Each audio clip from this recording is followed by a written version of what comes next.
Hello, this is the Stories Beside channel. I release videos every day for you. Subscribe and click the bell. She held on through the thick shrubbery, writhing in blood, arms, and legs. But the pain was nothing compared to the fear that filled her entire being. At some point, Jenna turned back and saw the burning lights of hungry eyes. She lunged forward with all her might, but someone invisible threw her body back to where those hungry eyes were burning. Jenna could smell the scent of predators. It was getting closer by the second, the terror paralyzing her. She wanted to scream, but only a wheeze escaped from her chest. Immediately, several wolves pounced on her, but they did not tear her helpless body. If anything, they begged loudly, "Jenna, wake up. Open your eyes, Jenna." She struggled to pull herself out of the house of eerie dreams and saw her roommate's face above her. Maria smiled kindly at her. "Have you come to your senses? It was a nightmare and a dream. It happens a lot after chemotherapy. I had the same horror dreams. When I was in my first year of treatment, I'm a little more adjusted now." Jenna struggled to sit up in bed. She felt very dizzy and nauseous, and every cell of her body was soapy with extreme pain. "I probably won't make it. It's only my second year, but the first time was much easier." Maria's making a fuss. "Now I'll give you some water. You should drink more." The woman filled a glass and handed it to Jenna. "Of course, it's better to drink natural juices. They are much healthier in this situation." Jenna drank a little from the glass and put it on the nightstand. "My husband should be here today. I'll ask him to buy me some juices. You know, Maria, it all worked out spontaneously. I didn't expect to be diagnosed with such a serious illness. I thought my hemoglobin was dropping again. I was often anemic as a child. Doctors used to wonder where it came from.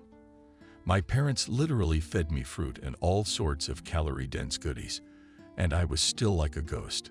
Maria's got the look of a connoisseur. Such cases are not rare. And everything is to blame genetics, that in our family everyone was centuries. None of my ancestors had hypertension or cancer, and all the grandparents lived over 90 years. It's just Jenna. Your relatives didn't have the opportunity for a thorough examination. If I'm not mistaken, you're from the country. Close enough. My native village is considered a district center, but in fact, it is a large village. Most of the population works at the communal combine. By the way, it is one of the oldest enterprises in the region. My grandparents worked there, and my parents are still carrying on the family baton." A rather long monologue deprived the young woman of her last strength, and she sank down on the cushion. Maria sat down next to her and with motherly care adjusted the blanket. "Jenna, save your strength. We have many days ahead of us, so we'll make a deal and even get tired of each other. Breakfast should be brought to us now, and after we eat and drink a little more." The mention of food caused Jenna's stomach to reflexively contract to suppress an attack of nausea. She had to sit up and take a few deep breaths. Her roommate sympathetically patted Jenna on the shoulder. "I couldn't get used to it at first either, but I adjusted quickly. Sour makes the nausea go away. Have some orange juice." Jenna tried to object. "Don't. Maria, are you embarrassing me? My husband will come soon and bring me juice and fruit." The neighbor looked carefully at the companion coo. "Jenna, you must have read books about the war and seen movies." "Of course I have, but I don't see the connection between the last war and my illness." "There is a connection, and it's very direct. Soldiers shared the last of their food with each other. You and I also happen to be in the same foxhole. That is, in this ward. That's why we are ordered from above to help each other. And then it's a common practice. Today I have something, tomorrow you'll have it. We're human beings, not wild wolves." The mention of a forest predator made Jenna flinch again. "Oh, Maria, I've been dreaming about those evil things. You wouldn't believe it. I saw them as if they were real. Even their breath felt so unimaginable sense of reality. Such dreams are what we call faithful dreams. But night dreams are filled with symbols, and wolves can act as an enemy or the same disease. What is explainable in your case?" You should not be frightened by such a vision. My grandmother often told me about the meaning of dreams too. Jenna is silent for a few seconds and then continued to share her conclusions with her neighbor. Maria, I just realized that this creepy dream is a warning from above. Maybe my grandmother is sending me a signal from that Jenna.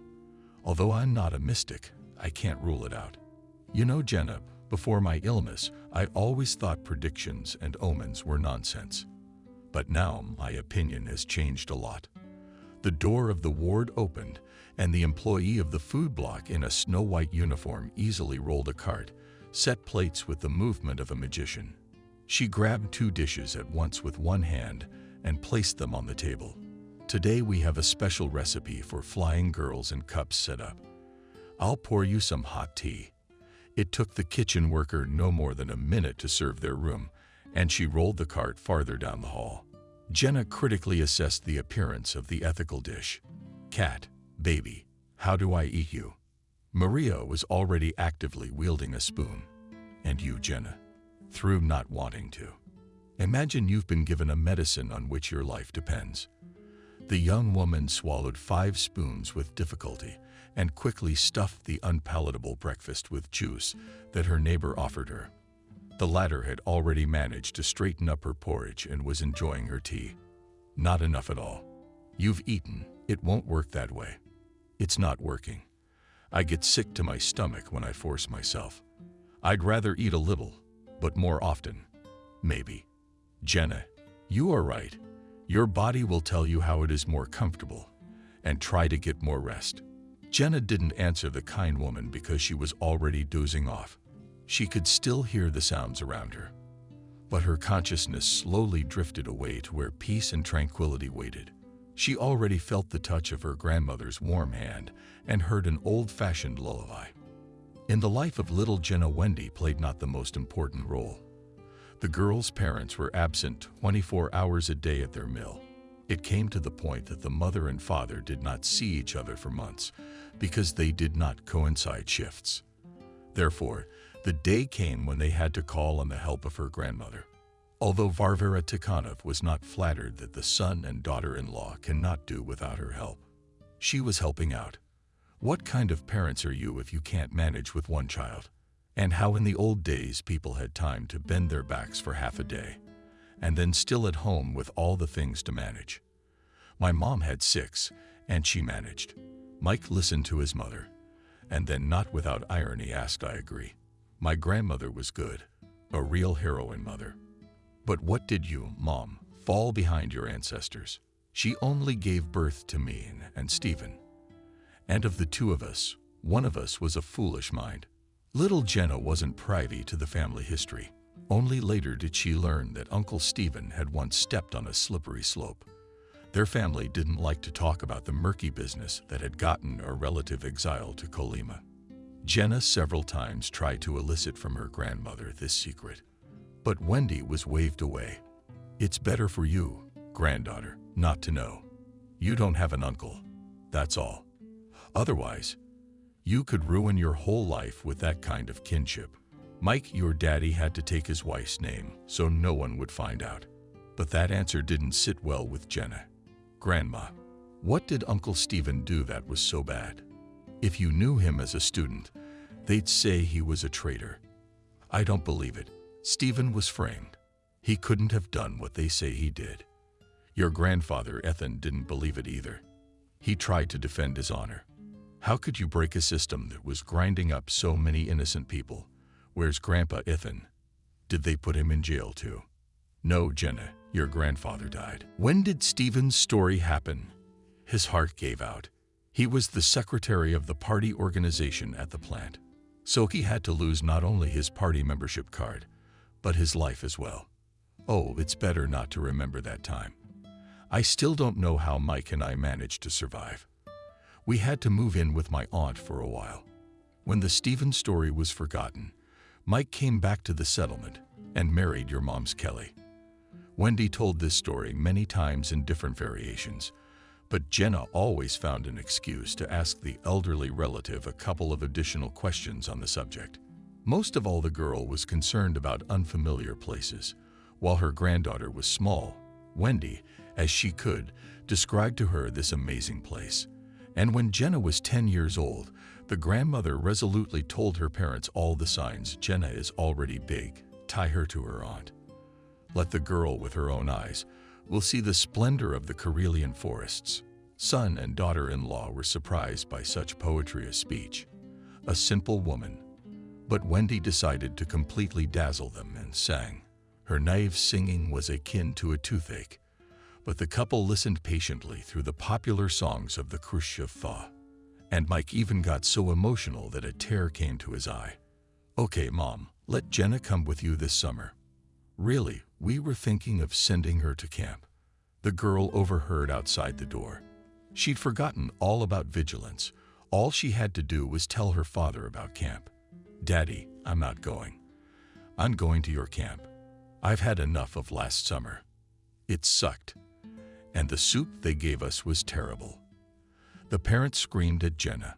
Most of all, the 10-year-old girl was struck by the Karelian forests, although their village was also among the pine forests. The forests of the former parts of the Suwalni Republic stretched for hundreds of kilometers, and anyone unfamiliar with the area could easily get lost. Anna, Wendy's aunt, had therefore warned her at once. "You girl, don't go beyond the village. It's easy to get confused even 5 steps away from home." Anna was also struck by Jenna. The girl thought that there was no one in the world older than her grandmother. But it turned out that Anna is older than her niece by as much as 25 years. When Jenna added the two values in her mind and got 93 as a result, she could not cope with excitement for a long time. But Anna smiled affectionately that she couldn't believe that I had already turned 10 and 10. There are a lot of long livers here. There are even some who are already over 100 years old. Do you know why we are so tenacious? The girl shook her head. "No, I don't know." Anna was satisfied with the effect. "The air here is special, clean. And there are mushrooms and berries. They also have incredible power. For example, I go to the forest myself. I can walk all day long. And I don't feel tired." Jenna was curious about the unusual life of the Karelian villagers, who ate little meat, but always had fish and tea on the table. Anna cooked according to her secret recipe. She brewed herbs and added pine needles to them. Such a drink would protect her granddaughter from any illness, although her grandmother's tea was bitter. Jenna drank it by force. She really wanted to live to the same age as Aunt Wendy. One day, Jenna obeyed her grandmother's and decided to walk along the edge of the forest. The girl was followed by a dog named Rex, to whom the grandmother did not forgive any pranks. As soon as the girl got into the forest, in front of her ran a trampled path. Jenna cheerfully thought in vain. "My grandmothers used to scare me. I'll walk a little bit along the path, and then I'll go back along it." Jenna walked no more than 100 meters, as suddenly to the left of the path, she saw a huge glade of flowers. Forgetting about everything in the world, the girl began to collect a bouquet for grandmothers. Then she came across a glade of blueberries and ate enough berries. Jenna forgot about time and went far away from the path. Dusk began to descend slowly on the forest, and the girl said chillingly, "The horror." She darted between the tall trees, trying to find that life-saving path that would bring her back to the village. But she never found it. The sun was already below the horizon, and Jenna began to hear terrible sounds. She crouched down on the hill and cried in despair. "How stupid of me. I didn't listen to Grandma Anya. Now the wolves will soon come here and eat me out of fear." I said this version out loud, and immediately a suspicious noise was heard in the bushes. Jenna ran away, but into the clearing ran out. Satisfied, Rex looked at the girl with his intelligent eyes, and in them she read reproaches of judgment. Then Rex barked and ran forward. Jenna hurried after the dog. If the girl lagged behind, Rex stopped and waited patiently for her. So, with the help of the counselor, and the girl returned to the village. It was already quite dark, and near the courtyard of Anna crowded people. Uncle Peter, who came in the morning, handed out orders to divide into 4 groups to speed up the search. We walk in a solid line of streetlights. Keep them on. The man did not have time to give the order before the end, when a woman's scream was heard. Stand down. We got our girl Rex. She's being led. Both grandmothers ran out of the crowd at the same time. Jenna, what are you doing to us? You almost drove your grandmothers to their graves. The women scolded the girl, not forgetting to kiss her. When the moment was right, Jenna handed them the bouquet of flowers she had picked so diligently in the woods. This gesture finally melted the hearts of the elderly ladies, and they wept. What a good granddaughter we have growing up, thought of the grandmothers. From both sides again sprinkled kisses. Apparently, it's a touching ceremony. Rex didn't like the reunion, and he raised his voice. They're freaking out. Don't worry, Rex. No one's forgotten about you. You're our hero. The loyal dog was rewarded for his selfless act with a sugar bone. Then all evening, Anna told Jenna local legends about giants turned to stone and the masters of the forest. The main thing in our forests is the wolf and the bear, but these animals are not supposed to be called by their proper names. Especially in the summer, they can get angry for such an attitude. The girl listened to the ancient tales with her mouth wide open. And how should they be called? What if I go to the forest again and meet a wolf? Anna shook her head. It is better for you not to meet one-on-one with this beast. But if you do, call its tail a stick. Jenna laughed at Anna. But there are no such names. It's you there in the middle zone does not happen. But we call wolves that. Anna. Then every night before going to bed, she told the girl scary tales that made her veins bleed from the rear. In the child's memory, these stories crashed for a long time. But over the years, they were almost forgotten. And only now, when Jenna's body began, and from the inside sharpened terrible disease, she again remembered the wicked witch. All this and the moose that turns into a human during the day. Andrew didn't show up until the end of the week. Although Jenna was offended by his long absence, she didn't make a scene in front of her neighbor. But when Maria tactfully came out, the young woman could not help her reproach. Andrew, couldn't you have come sooner? I've been here all week on my own. I don't even have a penny for necessary expenses. The man snapped at her. If you didn't come, then you couldn't. There's nothing wrong with you. You even started up. The treatment must be good for you. Jenna wouldn't tell her husband how hard she'd been through her second round of chemo. That's fine. But the doctor said you need to eat more nutrition now. You should eat more fruit and drink juices. Maybe I should get you a cross-litter one too. Andrew said those words with a sneer. And Jenna was silent. For about half an hour, her husband told about his successes at work and about a new profitable partnership. The woman silently listened and accordingly nodded her head, telling all the news about herself. The man thought that it was enough for one visit. He could have, but he hit me in the forehead. I'm out of here. I'm off. I can't promise to be back tomorrow. But as soon as I get a free moment, I'll be sure to visit you. Andrew, leave me some money. There's a store here. I'll buy what I need. There was a series of grumbles and sighs, but the man took out his purse and counted out a few bills. I think you'll have enough for the first time. The phrase was said in an affirmative tone, and the woman nodded her head again. Barely had the door closed behind Andrew. Tears spontaneously sprang from his eyes. Back in the room, Maria got worried. Jenna, are you sick? Should I call a nurse?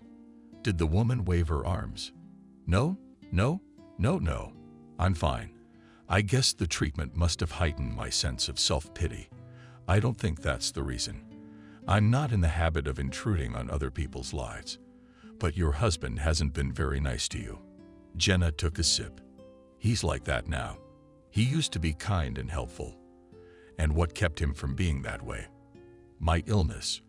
Maria was shocked by this confession. Jenna, wait, but it shouldn't be like this. Any normal person, especially a husband, should show mercy. The support of loved ones can work wonders. I know this from my own experience. My son and daughter-in-law did not leave me at first, even spent the night in the ward. Only thanks to them I got out of that, Jenna. and now my desire to live has doubled. After all, I will soon have a granddaughter or granddaughter. It's such a powerful incentive. Jenna looked with envy at the spiritualized face of this already not young woman. She thought bitterly and painfully about the fact that she had no one left to care for her. Wendy's grandmother had passed away 15 years ago. Her parents died in a plane crash. They had been saving up money for a vacation for several years and died. They were gone in March, and in January, Jenna and Andrew had a big wedding. The parents of the newlyweds wanted to surprise the whole village and organized a grand celebration. At their insistence, after the couple was married in the registry office, they went to the temple, where they were married by a priest according to all church canons. The bride was then overwhelmed with the brightest feelings, and she sincerely believed that now their hearts are united for eternity. After the sacrament of marriage, Andrew asked Jenna with a chuckle, "It is really ready to be with me both in sorrow and in joy." The girl answered without hesitation, "Of course. And aren't you ready?" The groom turned everything into a joke. "Let's say I am ready to rejoice with you, but I'm not so sure about the sorrow." Jenna was unpleasant to hear such statements only a few minutes after the ceremony. She wanted to say something harsh to Andrew, but he beat her to it, "And I can already see that you are offended. Jenna, you are so touching. You're incredibly beautiful in the moment." Jenna was even more offended. There was a moment when she was ready to turn around and leave, but her newly married husband grabbed her arm. "No puffing and puffing like a steam engine. People look at us, they will say that we did not have time to sign and already quarreled, so it doesn't happen. Andrew, you have to think before you speak. You're the one who's so upset about the grief. Well, just think about it, because there are different cases in life, and not everyone is ready to accept the problems of another person, even if it's a wife or parents." Andrew avoided a direct answer. "Jenna, please don't escalate the situation now. The guests are waiting for the holiday, and let's not deprive them of joy. You and I have hundreds of days and nights ahead of us to talk things over." The happy man then picked Jenna up in his arms and carried her to the restaurant where the event was to take place. For 3 days, the guests partied at the wedding, and that unpleasant conversation lost its former poignancy. Then the first family problems appeared, and they had to be urgently solved. It was the bride's parents who provided substantial help to the newlyweds. When Mike found out that his daughter and son-in-law were going to rent a place, he even took offense. "It's like you're not family. Why wander around in other people's corners? And pay for it. Live. Our apartment is big enough for everyone. And when the grandchildren come, my mother and I will take care of them." But these optimistic plans were not destined to come true.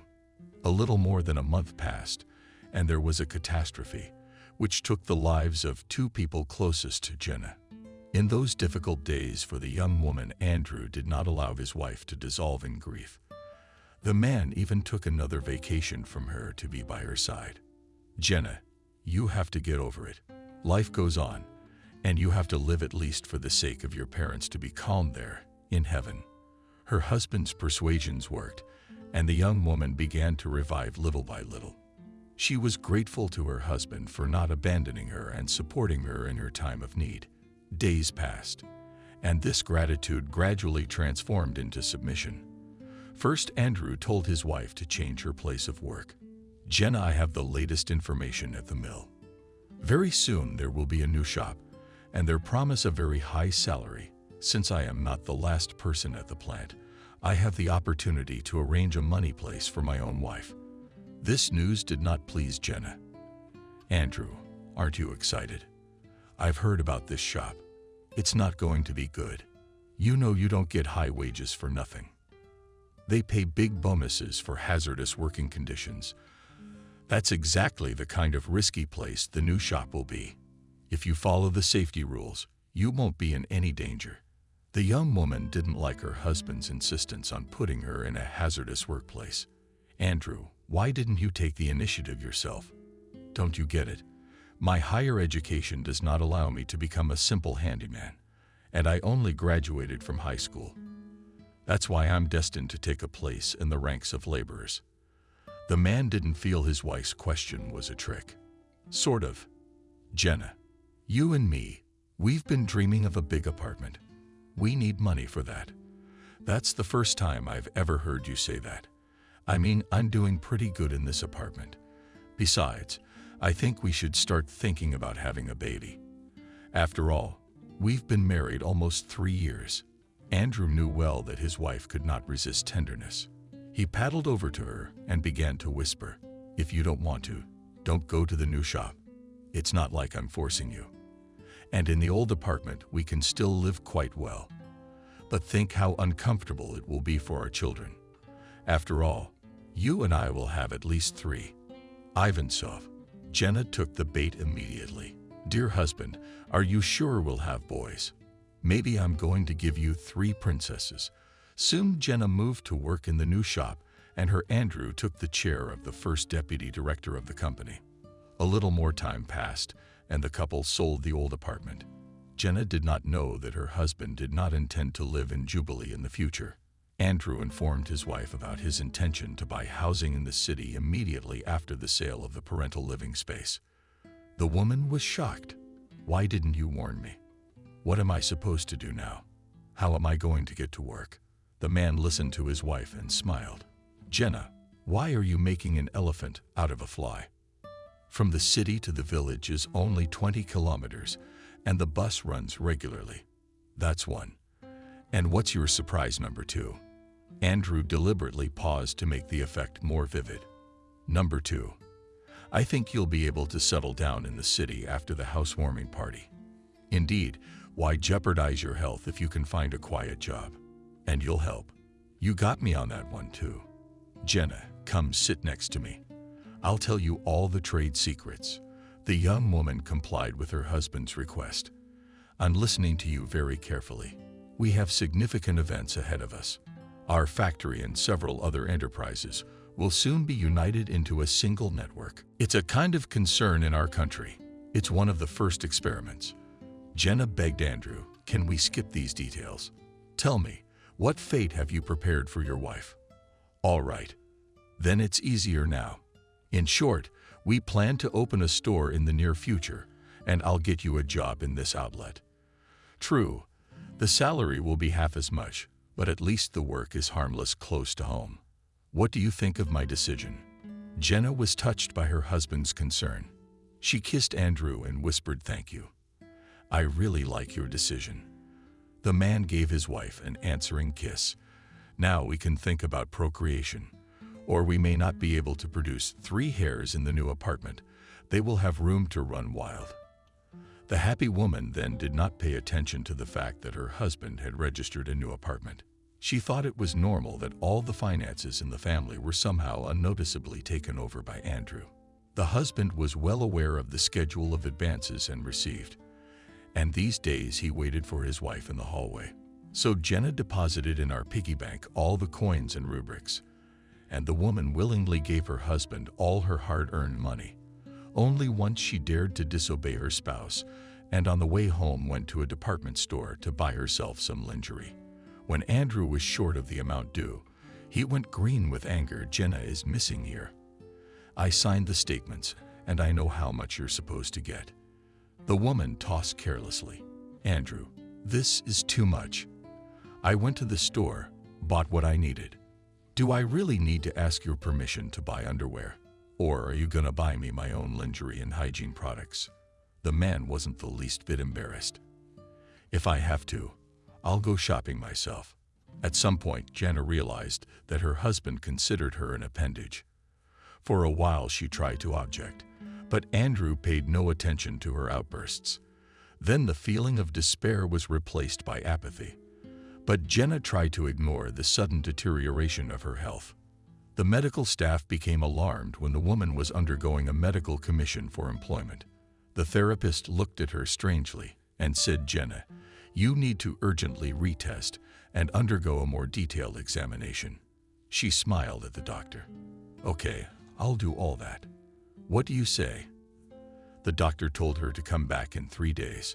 Jenna was in high spirits when she knocked on the door of the already familiar doctor's office, trying not to look her in the eye. "Jenna, My worst suspicions have been realized. You need to see a hematologist right away. I'm anemic again. You've had this problem before. Yes. When I was a kid, I drank iron and ate hematomas all the time. My mom used to buy those candy bars at the drugstore.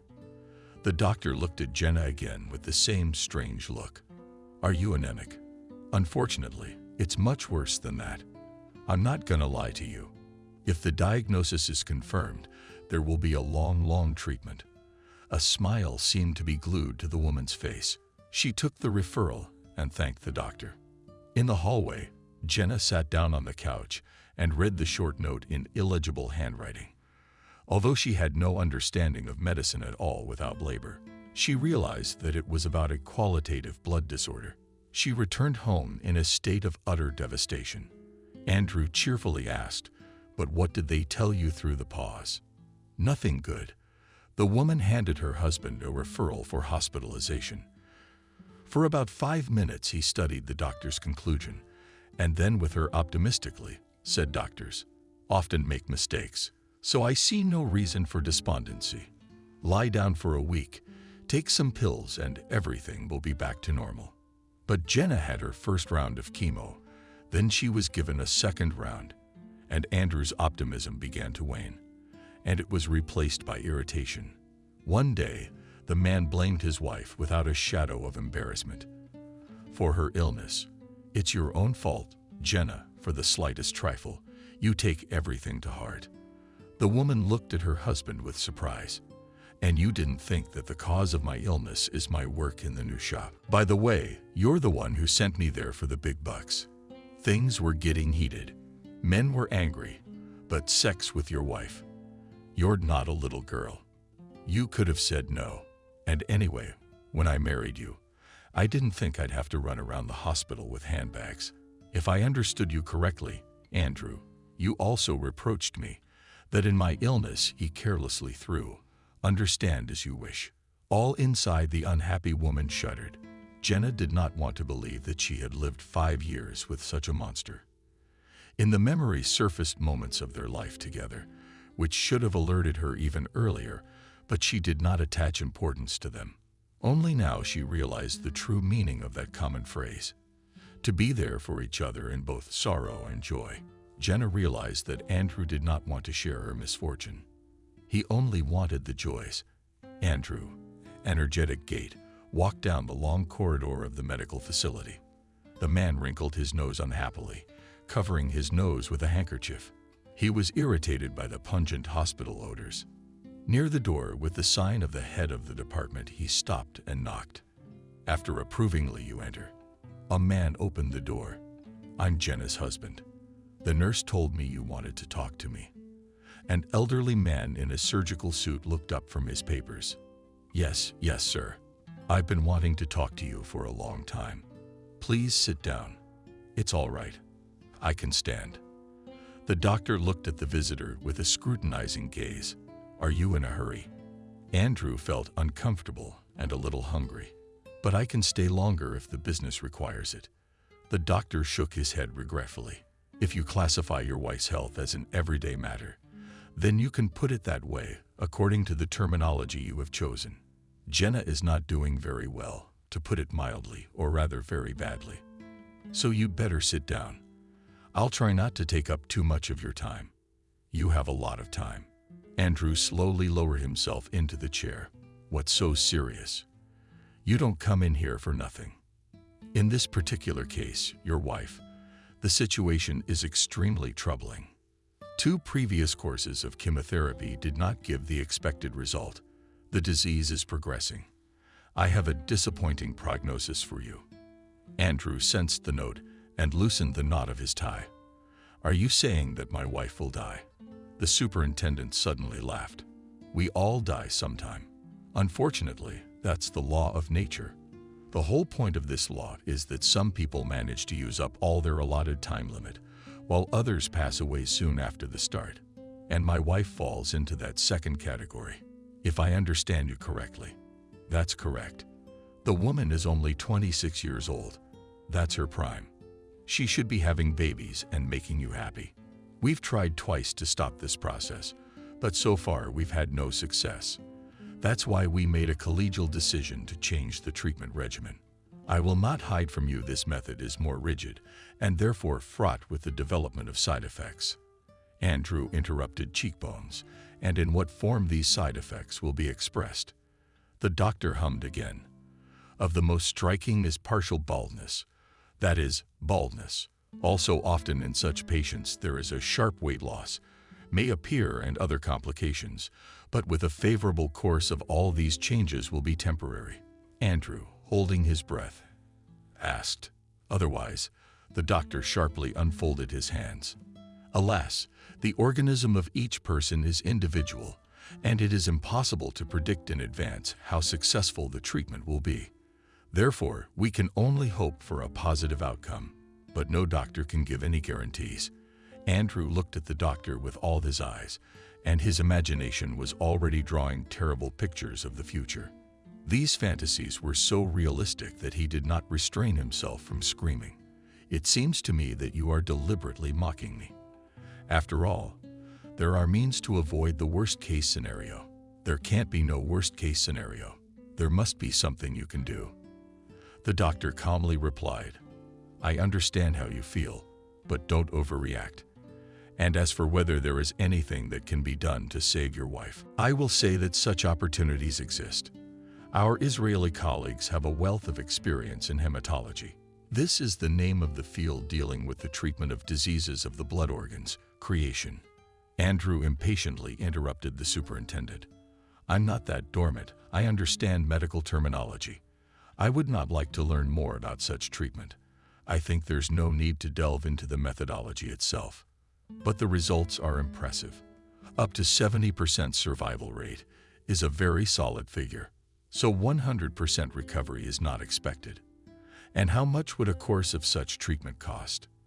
The head of the department said the amount, and Andrew felt the hair on the top of his head stirring. Just in case, he asked again how much. Keeping a nonchalant look, the doctor repeated the visitor's answer. For a while he was in a state of stupor. He did not even blink and was afraid to move in his chair. When the stupor subsided, Andrew jumped up. Thank you for the useful information, but we don't have that kind of money. We could buy an apartment or a car with that kind of money. To save the people closest to you, many people sacrifice comfort and sell their last home. Think about it. It seems astronomical at first, but if you put everything in its place, you can always find a way out of a difficult situation. Andrew waved his head several times. Doctor, do you have any idea what you're talking about? If I didn't, I wouldn't have even mentioned this one possibility to save your wife. In fact, if I were in that kind of trouble, I wouldn't hesitate to take off my shirt and sell everything. I have nothing more to say to you. The conversation with the head of the ward made such a strong impression on Andrew that he forgot to look in his wife's room. He remembered this omission as he raced at top speed toward the house, clutching or wincing his fingers. He kept saying, I must think things over calmly. Familiar with the home environment, the man was immediately relieved. He poured into a glass of white wine and drank the entire portion in a volley. This drink worked instantly, and Andrew felt relief. He drank another glass of wine to consolidate the result. My thoughts gradually began to come to order, and my wife's illness receded into the background.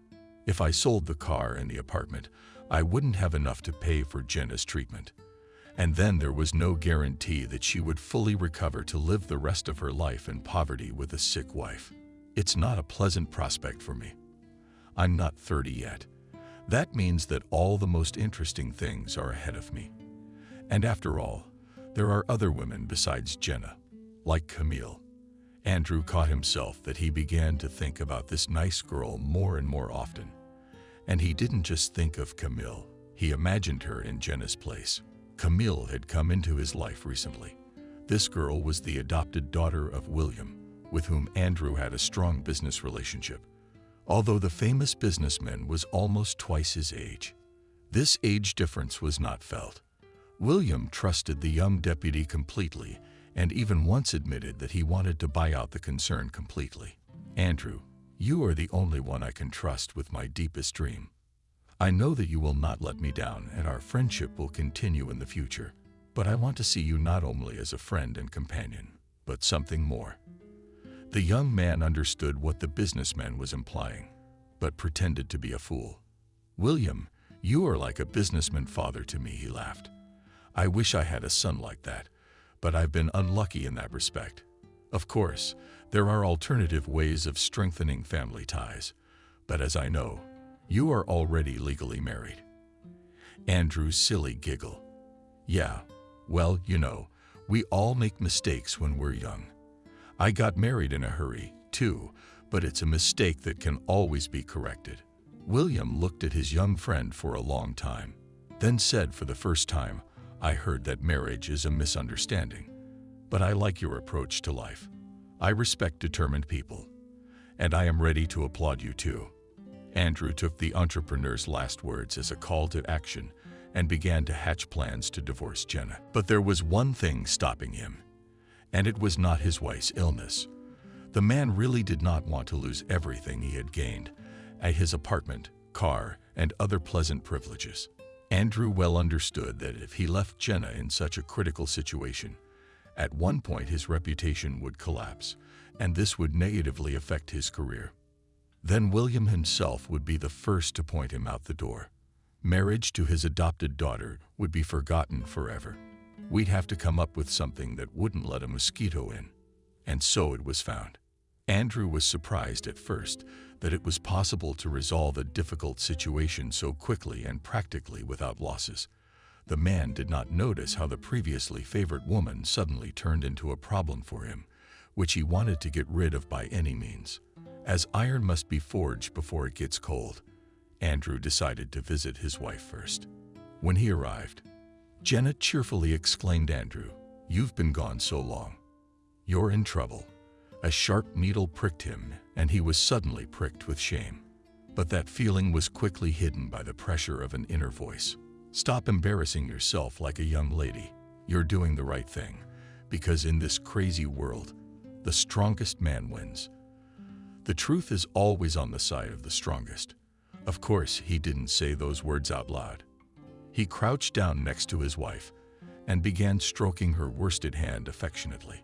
The husband questioned the sick woman about business. Jenna laughed.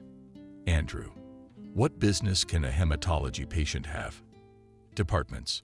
I've been lying here for over a month from constant surveillance. My hair's starting to fall out. I'm so anxious to go home. The man scrutinized the woman's agitated face and realized with horror that there was almost nothing left of that former cheerful Jenna. On his wife's face appeared a thin grid of wrinkles, and her eyes glistened with feverish fire. Only a pathetic semblance was left of her luxurious coiffure, and her hair was rotten and resembled a wig in appearance. In addition to all of the above changes, Jenna had lost a great deal of weight. She could hardly keep her balance, and while walking she held on to the walls or the back of the bed with her hand. She spoke little because she quickly tired and began to choke. There was a moment when Andrew thought his wife smelled the odor of earth. The sensation was so unpleasant that it made him shudder. Jenna immediately asked Andrew anxiously, "What's wrong?" He smiled through the force and drew his wife to him. "I'm fine. It's just that there's a draft in your room. I don't want you to catch a cold on top of all your other problems. It's coming from the hallway, but it's a little thing I've gotten used to. Sorry I forgot to thank you for the private room. It's a little boring, but there's no one to mess with your head. Jenna, I have another piece of encouraging news to tell you. I spoke to your doctor recently, and he recommended a clinic in Israel." The woman froze. She looked at her husband with horror for 2 minutes, and then quietly, even pitifully, said, "Andrew, but you and I do not have such money, and I've almost found the right amount. I was promised to subsidize my partner and colleague William. That's the businessman you met 2 years ago, before my illness. He is." Andrew lied inspirationally. Jenna looked at him with a devoted gaze. Suddenly, she leaned her head on her husband's shoulder and cried softly, childishly, "Andrew, honey, you have no idea what you have done for me today." The man patted the woman on the shoulder. "Darling, don't exaggerate. There's nothing special about what I did. The woman whispered fervently. If a man doesn't realize it until he faces it himself, you gave me a ray of hope today. I was getting desperate. I started counting the days. Do you realize what it's come to? He stroked her back, telling her everything's gonna be all right. Your doctor said that more than half of patients fully recover after treatment in Israel, and you will definitely get better too. Jenna calmed down a little and looked into her husband's eyes with the same look. Andrew, and when are we going? Very soon we are good. I'll talk to your doctor some more, and we need to call the clinic. It'll take at most a week. Will you go to Robert's right now? Of course I am. After all, every day you rest, and tomorrow I will come again and tell you everything. Andrew walked his wife to the bed and kissed her goodbye. At the door, he paused for a moment. Jenna, everything will be fine. Don't despair. After her husband left, the woman fell asleep with a smile on her lips. For the first time in her long months of illness, she was in high spirits. She trusted her husband and mentally repeated everything would be all right.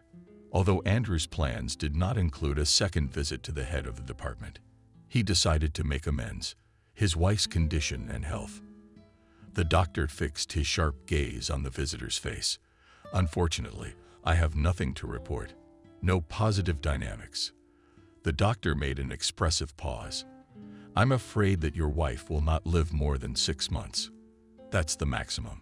So I suggest you hurry up and go to the Israeli clinic. All right, doctor, I'll do my best, as Robert showed with all his appearance that the conversation was over. The man politely bowed out. At home, Andrew began to polish his plan, in which Jenna was to play the main role. For several days, the man worked out a scheme of disappearance of the woman from the clinic and tried to take into account even insignificant at first glance trifles when everything was scheduled literally by minutes. He went to the hospital, taking with him in winter clothes of the spouse. The man left his car 2 blocks from the hospital, then walked to the facility. He planned his route so that he could be seen by as many people as possible. At the sight of the long-awaited visitor, the sick woman jumped out of bed and began to fix her hair. With excitement, her face laughed sharply and only her eyes burned with that frightening glint that had struck the man last time.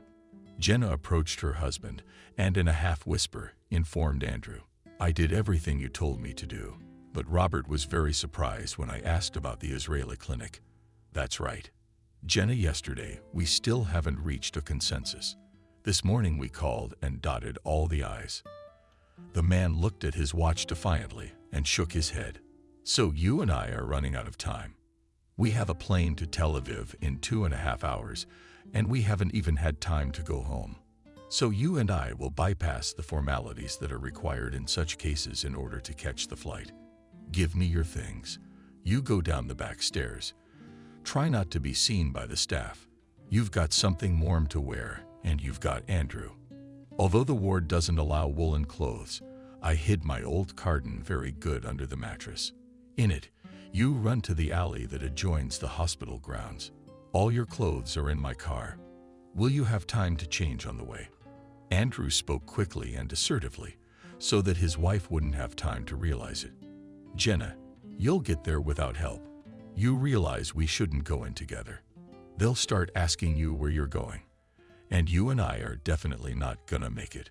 We already have appointments at the best clinics, and we can't be late. Andrew, I'll do it. What did you say? I managed to get a key to the back door. I took it off the nurse's binder. They were running around outside. The man's a ringing smacker, but he's still giving his wife a peck on the cheek. Let's not take too long. He leisurely left the ward and headed for the duty nurse's post. Here's some tea for you girls. A beautiful box of chocolates brought the medical staff. Delight. Oh, a real squirrel with nuts. You can't get candy like that nowadays. This is a special gift for the beautiful angels in white coats. Thank you.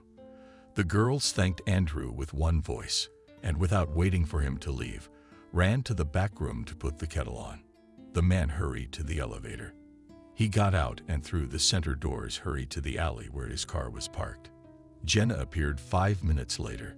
She was breathing noisily, indicating that even this short trip had been very difficult for her. "I hope I'm not too late." "Well done, you did a great job. There's a fur coat, warm boots, and other civilized clothes. I'm taking off all my hospital clothes and putting them in a bag. I'll return the property to the ward later." Jenna did not pay attention to the road. The most important thing for her now was to follow all her husband's instructions clearly. But still she timidly asked Andrew, "We'll stop for a snack on the way, because I was left without a wife today." The man didn't even turn around. "You shouldn't have. We should have eaten. Unfortunately, we don't have much time, but we can get something at the airport. You get some rest.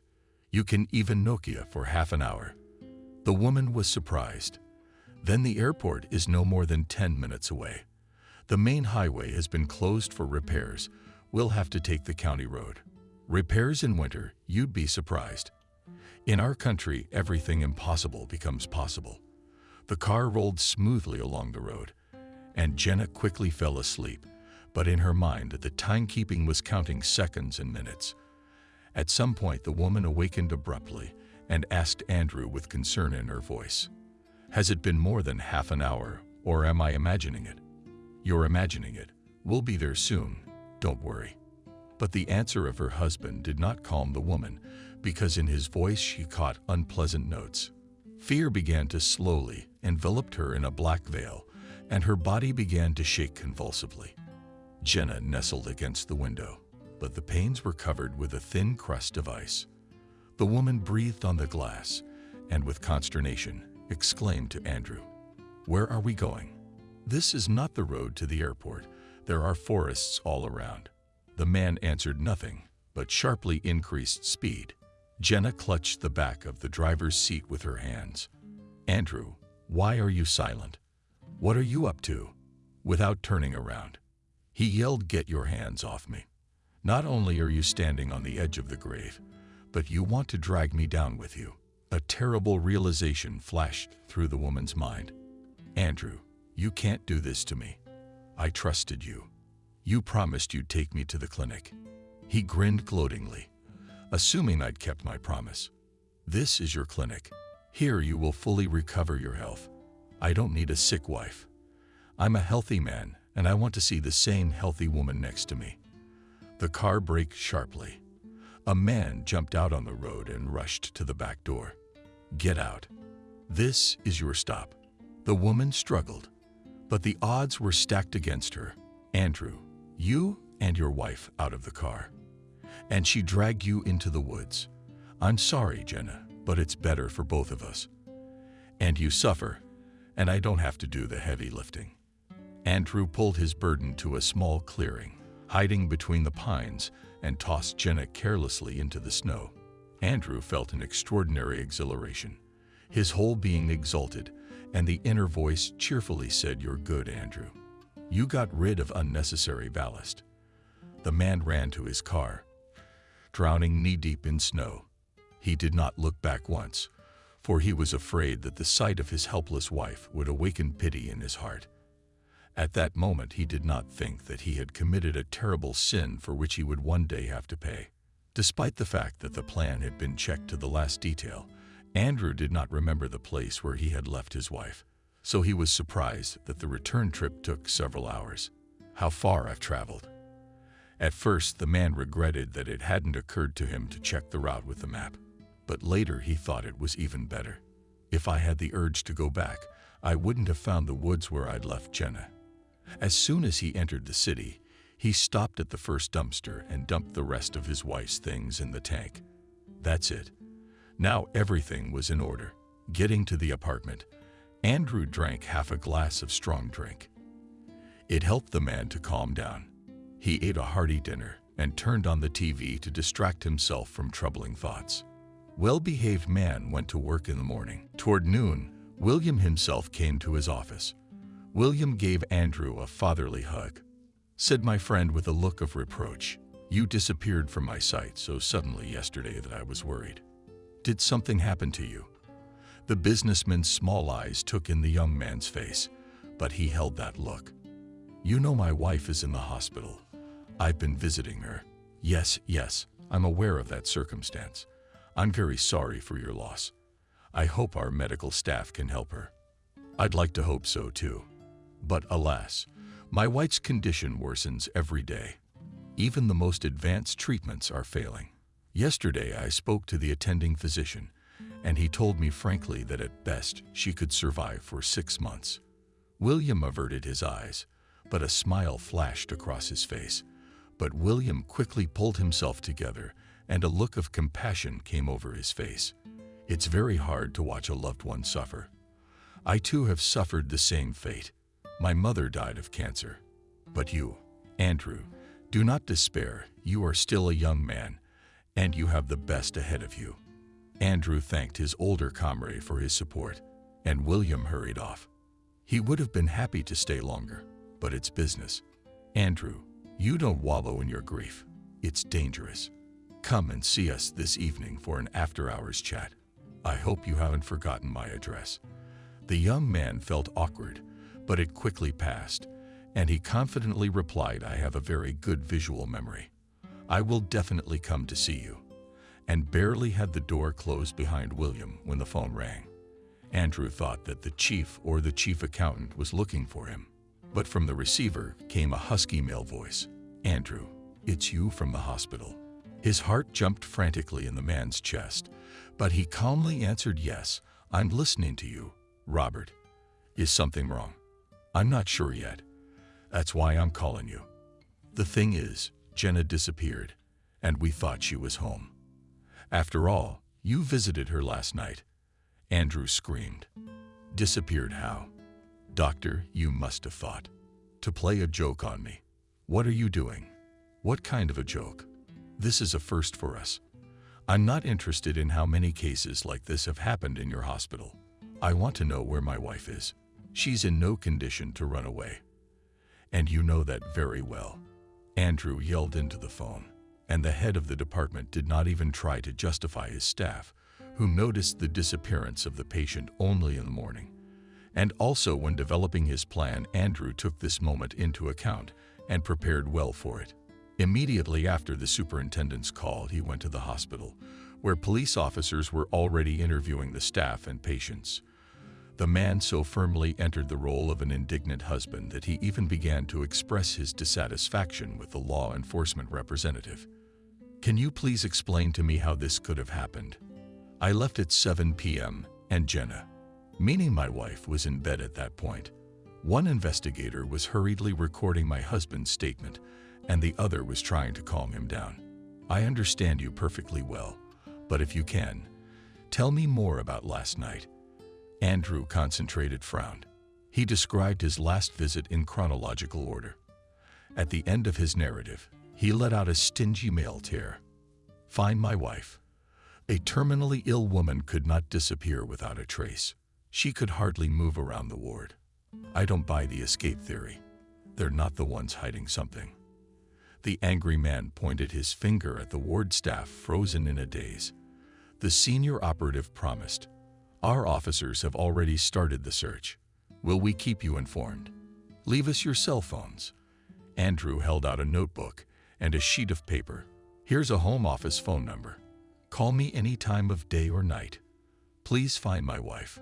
She and I were supposed to go to an Israeli clinic the other day." Robert gave him a cursory glance, but Andrew had clearly worked out that he had indeed made an arrangement with a foreign clinic. He thought with satisfaction, "Check all you want.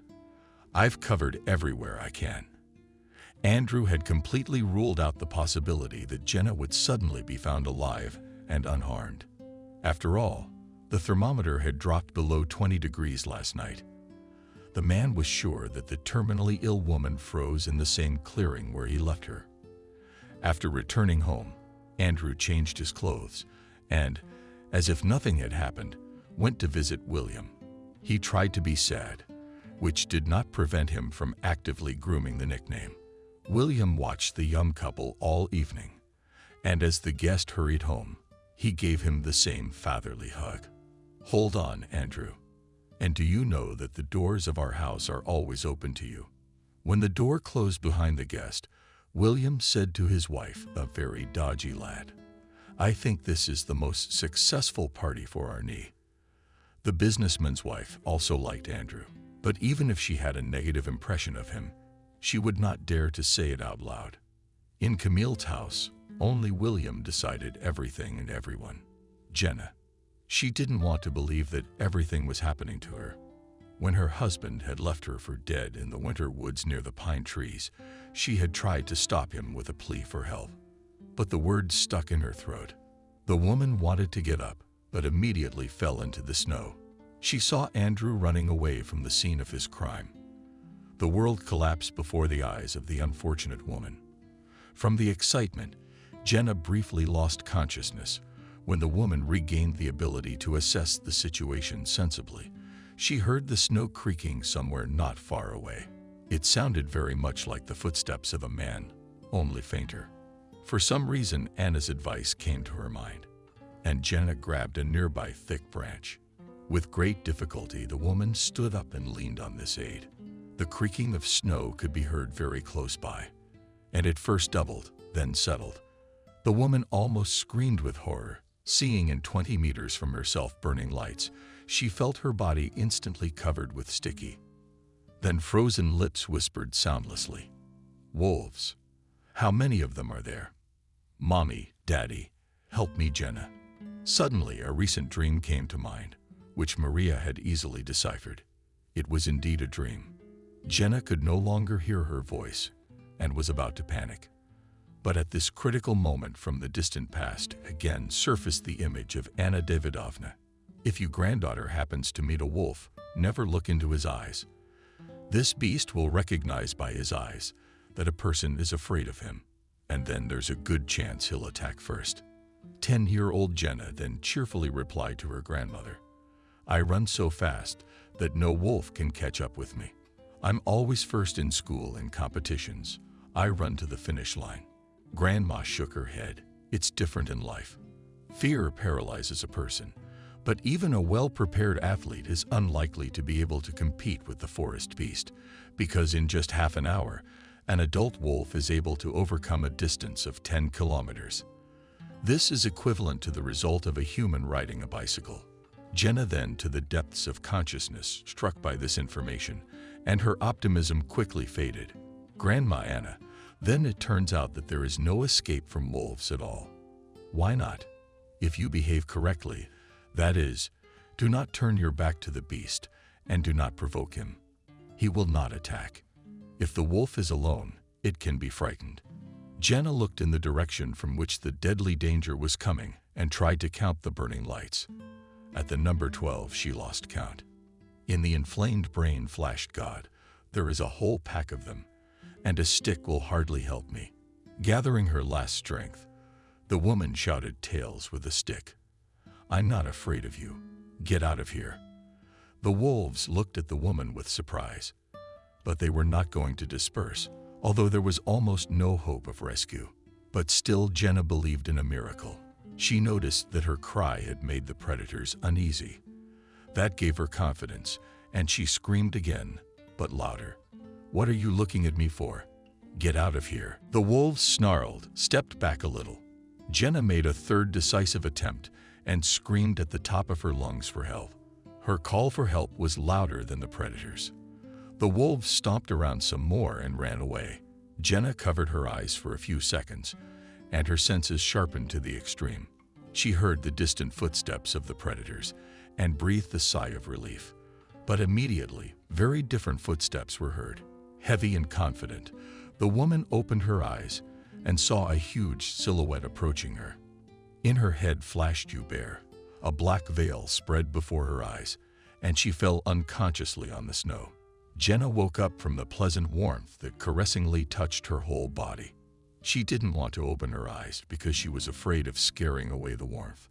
A peacefulness came to her hearing.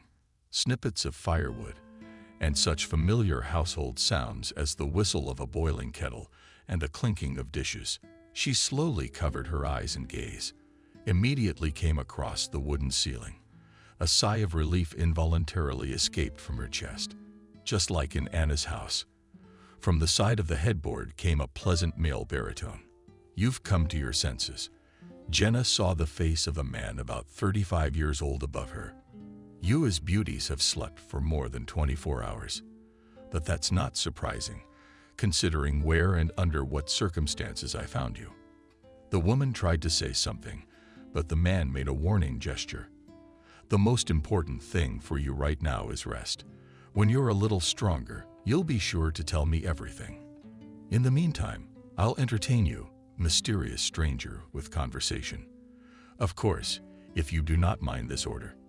The woman smiled and whispered quietly, "I'm in favor of it."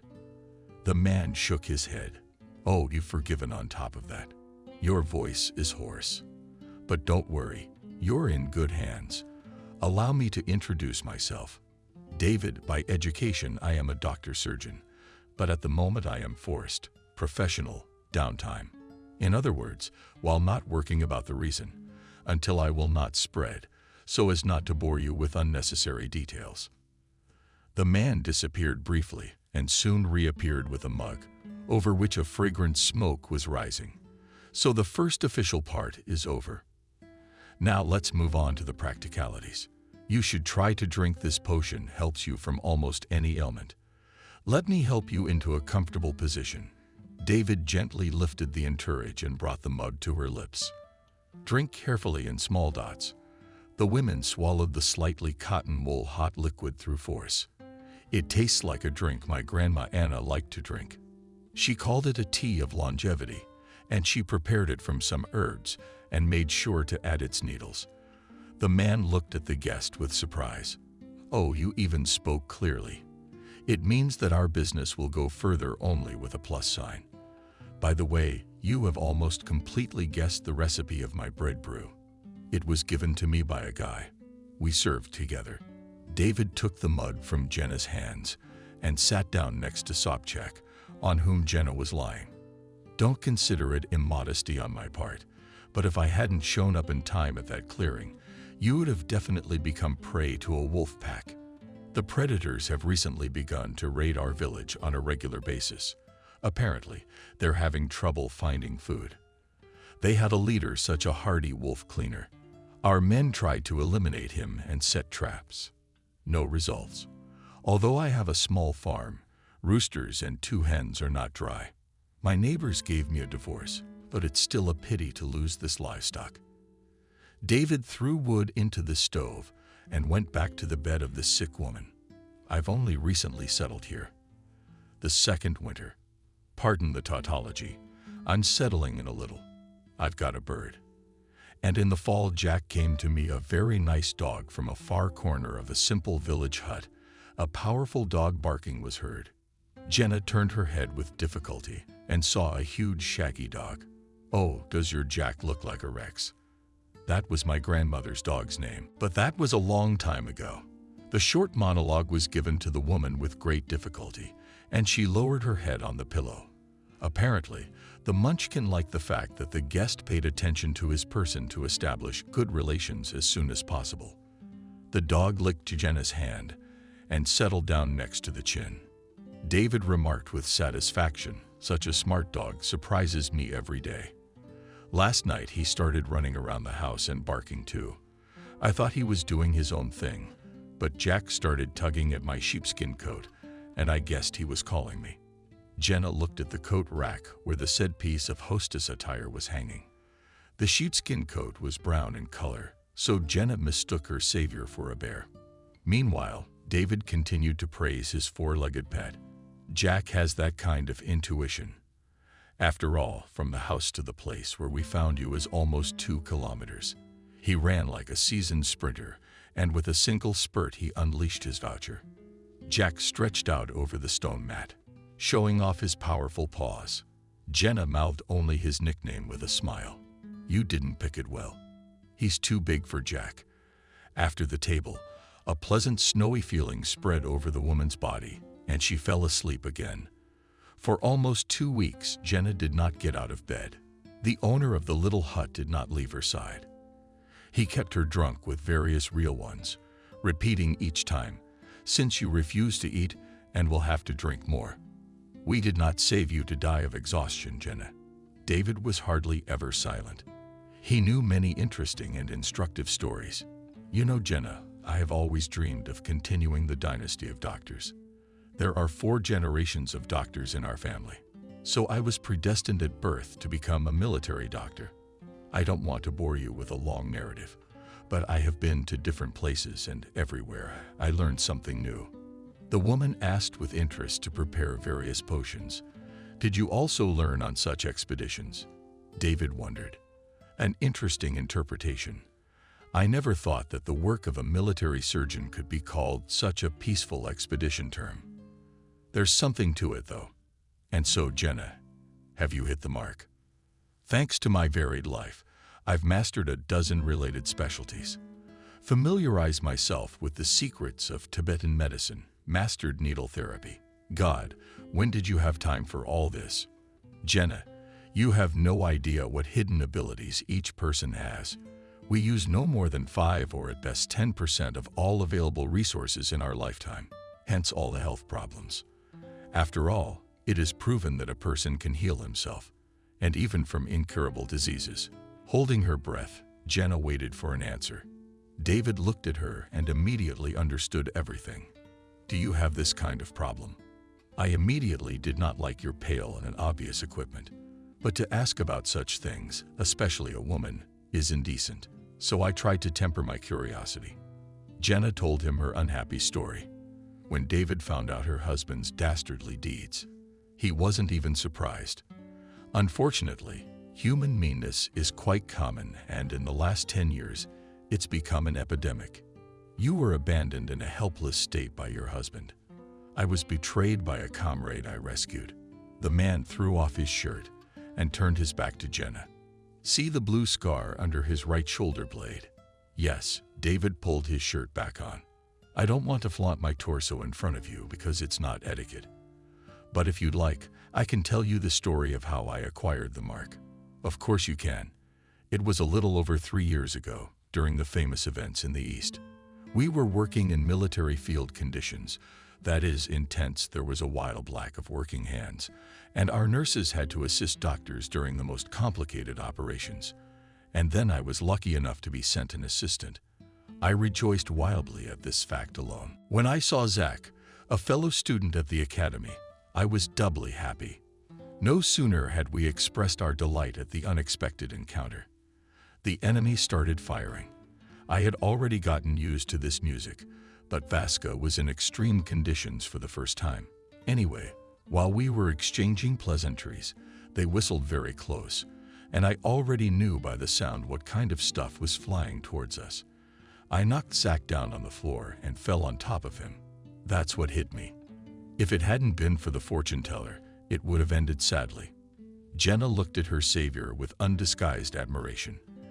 It turns out that you have already saved more than one life. What can you do? It's my job. And your friend, what about him? David laughed childishly. Not a scratch on Zach. But it soon turned out my friend had a rotten soul. He set me up big time. It was his doing. I was banned from practicing medicine for 5 years. To make a long story short, he screwed me over big time. More specifically, he slandered me. There was a trial and all the consequences. I don't want to remember those events. David's story hit Jenna so hard, she slipped into the first person. How did you handle it? What other choice did I have? You're right, you could have grabbed a drink, but that's the last thing you want to do. And then I had a desire to find that bastard. The woman asked in surprise. Why? Just to look him in the eye. I didn't want to tell you, but since we're being honest, I'll tell you. My friend not only deprived me of the opportunity to work in my specialty, he also stole my favorite woman from under my nose. We've been living in a common law relationship for almost 5 years. Never had time to formalize the relationship. She's a doctor too. I'm sorry, but if she had true love, she would have switched sides. You're right, Jenna. I've always come to that conclusion myself when I've been going over things in my head. You know, The hardest thing is fighting injustice alone. Everyone looks at you and laughs. They think you're stupid.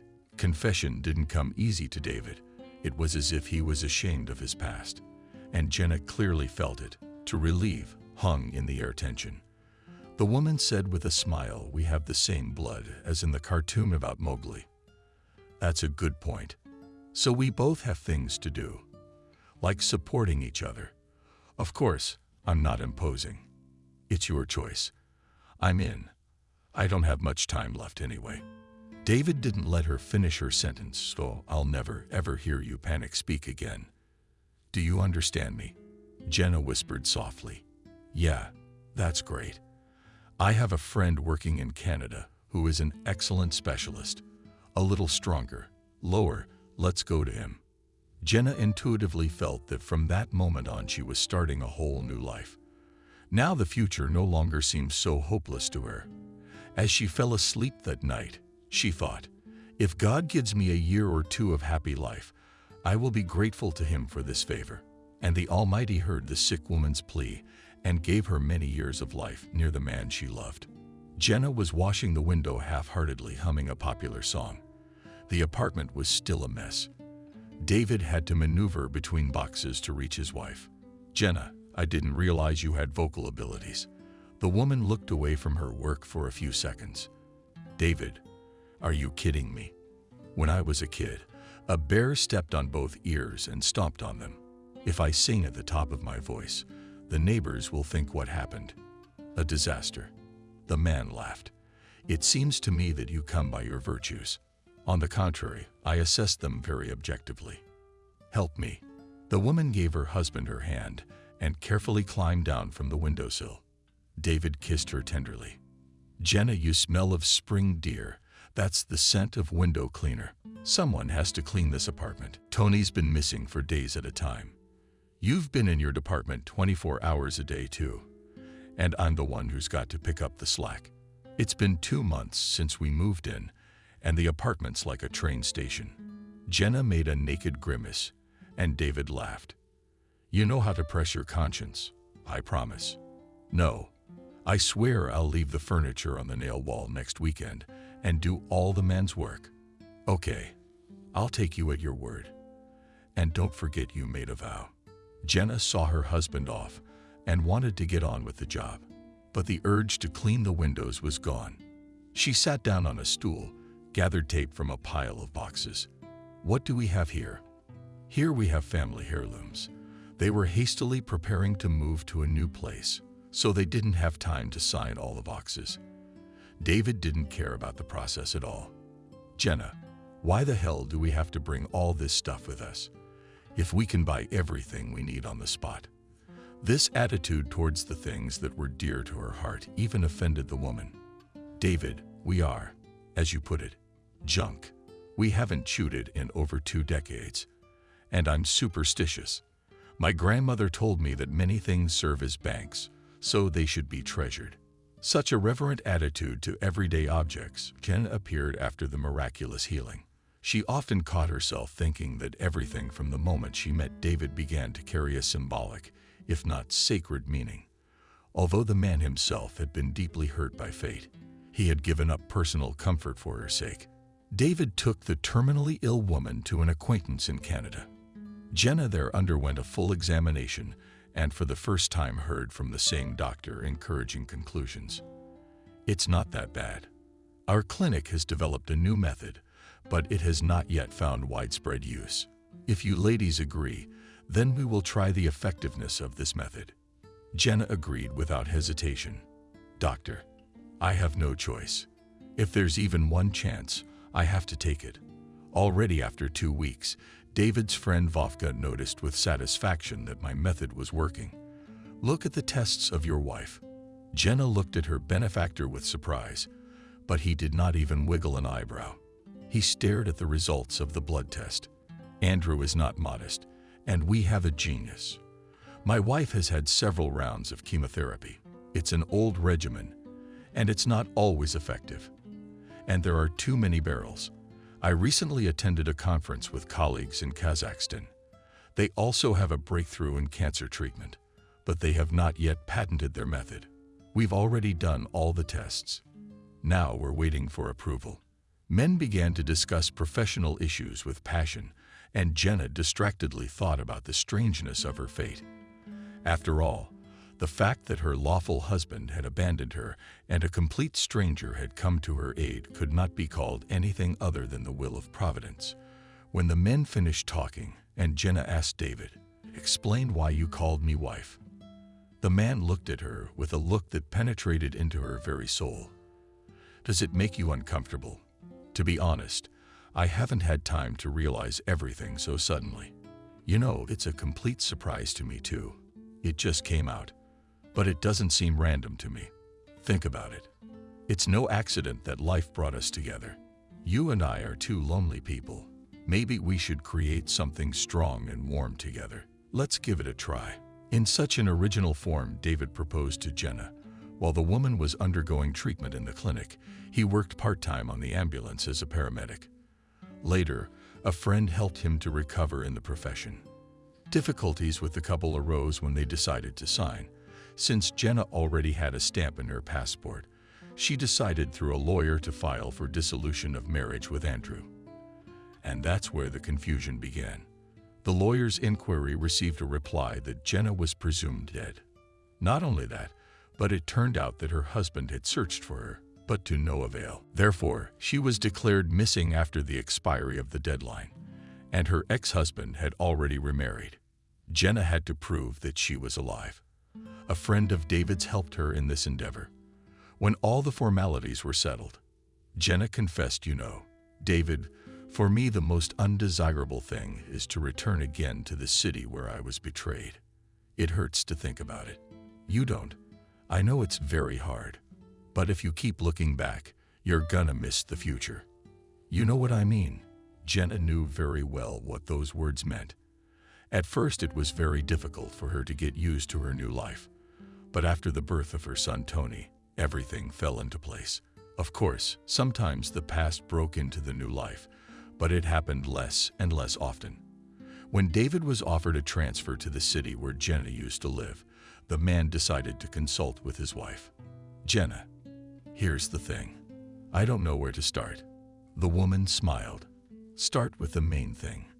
It'll be easier that way. You're right, as always.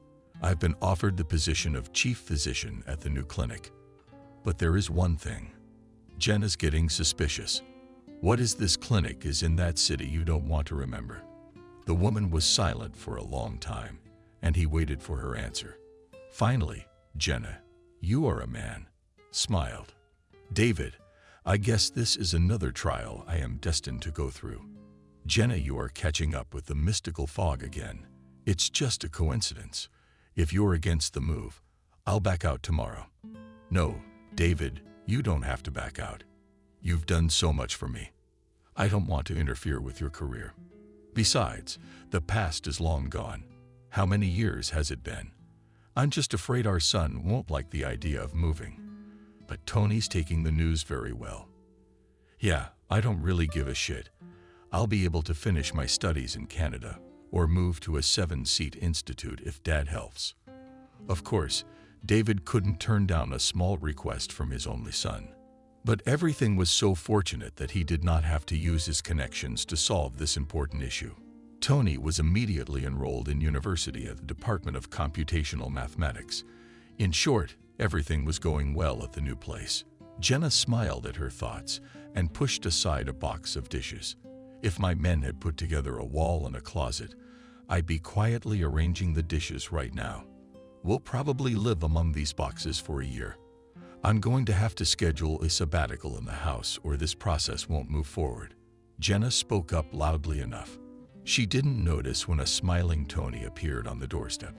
"Mom, who are you talking to?" The woman flinched. "Tony, can you scare your mother like that?" "Mom, I'm sorry. I didn't mean to. I hear you talking. And there's nobody in the room but you, so I thought we had a poltergeist. Don't tell your father about the poltergeist. He'll make an appointment for both of us." "What about Mom?" "There's an upside to that." Tony made a careless movement and bumped into a pyramid of boxes. The lightweight structure began to fall apart. The guy tried to hold on to the cardboard cubes, squares. There's a real otherworldly force at work in this apartment. I didn't even touch the boxes. They fell right on top of me. Jenna laughed. This is your punishment. For what? For not helping me. Let's at least sort through our luggage a little. By the way, you could not wait for your father, and you could arrange at least small furniture in your room. No problem. We'll put everything in its place. Until late in the evening, Jenna and her son tried to create some comfort in their new home. The joint work was successful, and they had an appetizing dinner. Tony remarked with amusement that Papa would come tomorrow and be surprised. But David could hardly stand on his feet from fatigue. When he came home in the morning, Jenna was even alarmed to see him in such a state. David, you're all right. You look terrible. Be thankful I'm still standing and even able to walk. What happened? I had to go to the table myself. It was a very bad case. Can you elaborate? In general, I mean, there's such a thing as doctor-patient confidentiality. Jenna pretended to be offended. If that's the case, I'll have secrets from you too. The man put a fake smile on his face. Jenna, I just don't want to tell you that. The man who was brought to us by the rescue team was literally hobbled out of the car. 8 hours we operated on him. 2 teams worked simultaneously because the scale of the damage is horrifying. 1 leg had to be amputated just above the knee. The man is a tough local businessman, which added even more complications. Anyway, it's a long story. And you don't need to know the details. Jenna listened to her husband, and in her eyes was horror. David, he'll live. The man was already sitting at the table in the kitchen, greedily eating a sandwich. You mean this guy? He'll live, but he won't have as much fun as he used to. Although he's not the first, and he won't be the last. I've seen worse in my line of work. This one's only got 1 leg. Jenna was not satisfied with her husband's answer, so she continued to ask him about the night patient. And who's the young one? Well, this victim. You think I looked at him? I didn't have time for that. David answered the last question with obvious irritation. Jenna had learned over the years to pick up every nuance of her husband's mood from his voice. Because the man was a balanced character, she realized that she should no longer pester him with questions. Soon this story with an unhappy businessman was forgotten, because in the family every day there were events concerning the closest circle of people. Life in the new place was gradually getting better. When the apartment was put in order, Jenna became bored. And one day during dinner she said to her husband, David, I've had enough of being a housewife. I'm going to look for some work. How do you feel about that? Positive. If you want, I'll help you get a job. No, that's something I have to do on my own. Then do it. David never pressured his wife. Only at the very beginning of their married life did he force Jenna to get a proper profession. It was shortly after the birth of their son, and the woman was adamant about not studying. David, how do you envision this? I have a small child in my arms, and the house is on me too. What's there to study for? Men calmly listened to the fiery speech of his wife, and then said the words that Jenna remembered for the rest of her life. Even the most primitive crust gives a person a number of advantages. That's why reasonable people try to get at least some education, and then you can't predict how life will turn out. Anything can happen, and I don't want my wife to be left helpless. The woman realized that her husband was alluding to a situation from her distant past. She applied for a correspondence course, and 5 years later received a degree in economics. Many times she thanked her spouse for his insistence at that time. The day after the serious conversation, the woman first studied the list of vacancies in the city on the internet. Then she made a few calls, after which she went to the most promising, in her opinion, the employer. The company that attracted Jenna's attention was engaged in sewing and selling textile products. Perhaps her past experience in this field played a decisive role in choosing the place of work.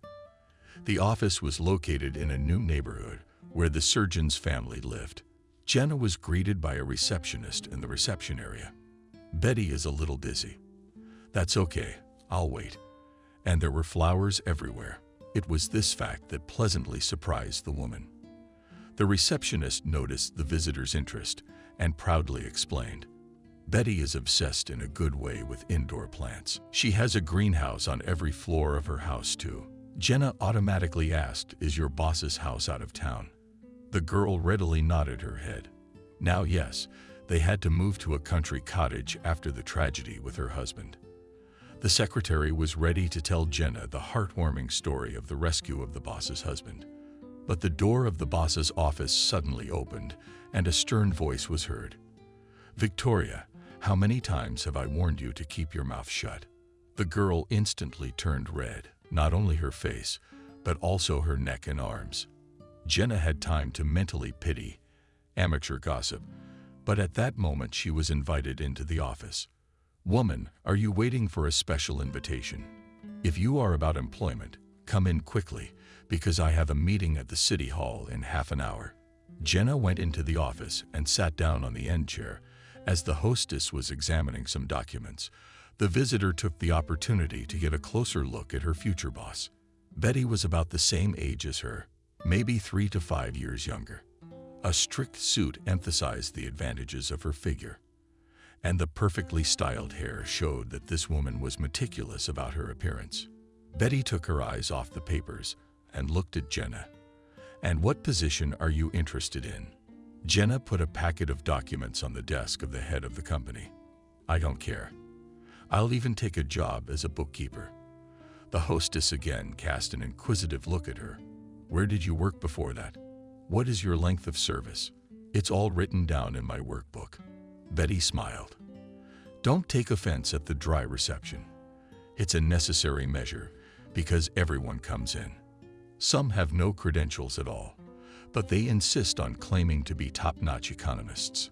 Betty quickly looked through Jenna's documents and smiled again. "Go to Human Resources and get them processed. I hope you and I will have a fruitful partnership." The educated applicant headed for the exit, but she was caught up by the same pleasant voice of her boss. "Jenna, when can you start work?" "As soon as tomorrow. I've been dying of boredom in 4 walls for almost 4 months now." "Why'd you leave, if it's no secret?" "My husband's a surgeon, and he's been offered a job at a new clinic." There was a shadow on Betty's face, but she smiled again. "It was very nice to meet you. If you're starting your duties tomorrow, come see me first. I'll bring you up to speed. I'm new to the job myself. My husband used to run the company, but before that my father ran everything." Jenna waited for the rest of the story, but there was none. She realized that her questions in this situation would be inappropriate. At home, she pleased her husband and son. "My dear men, my period of idleness has come to an end, and tomorrow I go to work." David looked at his spouse with disbelief.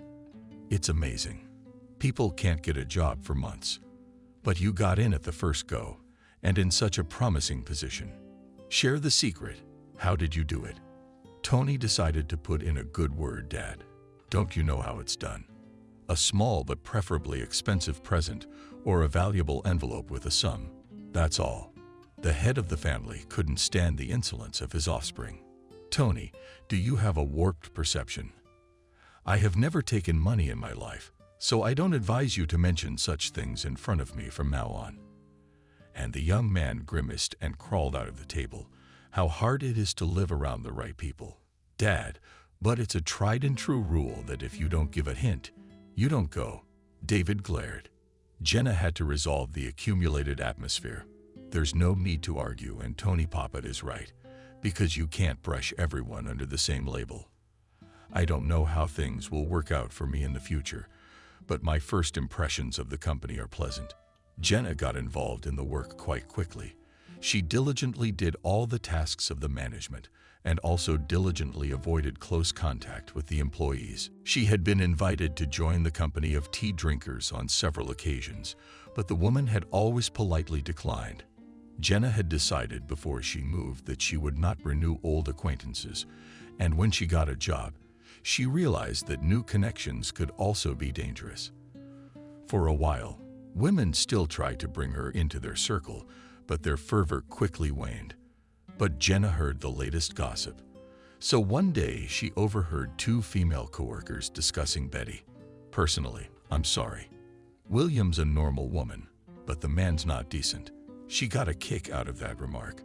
Sympathetic female coworkers, the other one responded to her with undisguised snarkiness. They are all normal when they sleep with their teeth against the wall. I think all bosses are scum. Betty's hubby's in the same category. That's why he got his ass handed to him. Now he's getting what he deserves with a spoon. You can't gloat like that. Why don't you kiss him for all the nasty things you've had to put up with from him? Remember when I asked him to give me financial aid for my husband's treatment? What did he say? We're not a charity organization to throw money around. The earth is round, and everyone will get their due. And this one got his. Jenna let her guard down and carelessly moved a thick file from the desk. There was a loud pop and the women fell silent. Subsequently, the chief economist had heard such conversations more than once, and the female employees of the department shamelessly wash her bones. But Jenna tried not to pay attention to this unpleasant detail. Outside the window again raged spring, and Jenna wondered how the whole year flew by unnoticed. The long weekend was approaching, and she and her husband planned to go to the village to visit the graves of Jenna's close relatives. But unexpectedly, Tony interfered with those plans. The son showed up while the woman was preparing a meal. "Mom, where do you kill so much for a year?" Jenna looked at her son with a critical eye. "You have a short memory as a girl. I warned you that we'd go to my home village for the weekend." The young man slapped his forehead with the palm of his hand. "Exactly, Mom. I have everything out of my head. I don't have time to go to cemeteries. Tony, we had a deal." "Mammy, my circumstances have changed. I was hoping we could have a little banquet here at home." A beaming smile froze on her son's face, and Jenna realized she couldn't be angry. She sighed doomedly. "And what are we going to have a banquet in honor of?" Tony had gone into his hair. "Mom, to be honest, I don't even know how to say it. About Dad, I'm afraid to even mention it. What is this guy talking about?" First he measured, then he squeezed his eyes shut and blurted it out. "Julia and I have decided to get married." The partition nightboard slipped out of her mistress's hands and her legs became absorbent cotton. Jenna slowly lowered herself into the chair. "Okay, Tony, let's get this in order. Who is Julia? And why did you decide to marry her now?" Tony pulled up a stool. "Julia's my girlfriend. We've been dating for almost a year. She's a great girl, and we have a lot in common. Anyway, we decided we should be together." "Son, what about love? We love each other. Why wait till we're old? I'm already 22. Julia's a year younger than me. And then I'm in my last year." Jenna was in a state of stupor for a few minutes, so Tony's enthusiasm gradually wore off, and he remarked resentfully, "You're strange people. You parents only care about your own worries. I came as a human being. I shared my joy with you. And you, Mom, sit like a statue." Jenna made excuses. "It's just so sudden, son. How did Julia's parents feel about your decision?" "Bah, not yet. We were the first to know. Julia's afraid to tell their parents too. Her mom's all right. She's normal. Her father is a real satrap, even though he's disabled. Julia is terrified of him." "Tony, but you're still going to have a serious conversation with your fiancé's parents someday." The boy didn't hold back, looked his mother in the eye. "Julia and I have thought of everything. You are the most reliable person, so you must help us." The woman was surprised. "And what will my help consist of?" Tony made himself comfortable on the stool again. "Well, for starters, you need to bring your father up to speed.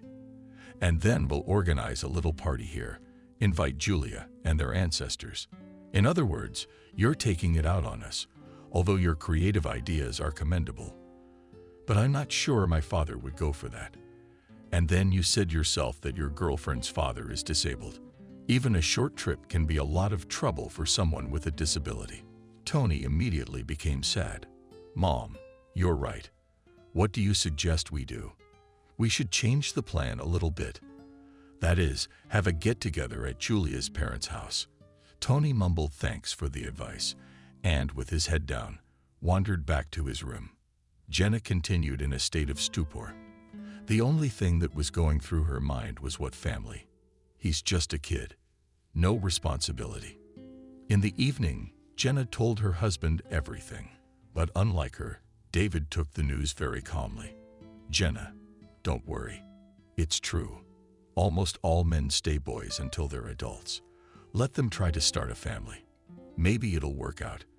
And if it doesn't, a man takes his wife's hands in his own." "Jenna, calm down. Realize that our son is a grown man. We don't need to patronize him and put up obstacles. If we stop him from wanting to get married now, he could end up a loner in his old age. Let's help him. By the way, I can take over the organization of the Evening of Acquaintance. I will meet with future relatives, talk to them." The woman snuggled up to her husband. "What a good man you are, aren't you? And I'm so happy I met you then. I hate to think what would have happened if it weren't for you. And don't think about it, because we agreed that you would never look back." Jenna managed to stick to this rule for a long time, but she had no idea how it would turn out for her to meet the parents of her son's fiancée. David was very surprised when he found out that the father of the very Julia and his patient, who was once put together by one and the same person, did not even know how to treat this circumstance. As the patient had a very difficult character, rather even scandalous, he literally and turned on all the nurses, and doctors too. Almost all were to blame for the fact that he will now remain an invalid. David even had to raise his voice once. "Listen to me. You were literally put together in pieces. Just by incredible labor managed to save the other leg, which, excuse me for the details, was crushed into a flapjack, flying into the cabin motor. All of this was compounded by the presence of other equally serious injuries and a very impressive amount of booze in the bloodstream. You should be thanking everyone. And you're constantly disgruntled. The nurse girls are doing their best, running in front of you, and you're hiding your anger at them."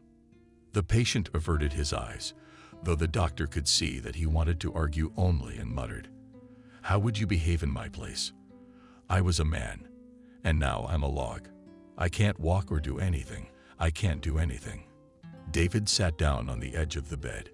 "You're wrong. There have been prosthetic limbs for a long time. It's hard to imagine. It'll take time to heal, and then you can think about prosthetics. Yes, they're not cheap, but I understand you'll be able to afford one." After this conversation, he became much quieter. And a little while later, a woman knocked on David's door. This patient's wife. "Doctor, I'm sorry. I found out that my husband doesn't give a quiet life to anyone. I'm very ashamed of him, but I've come to apologize. Please forgive me. My husband has always had such a troubled temper."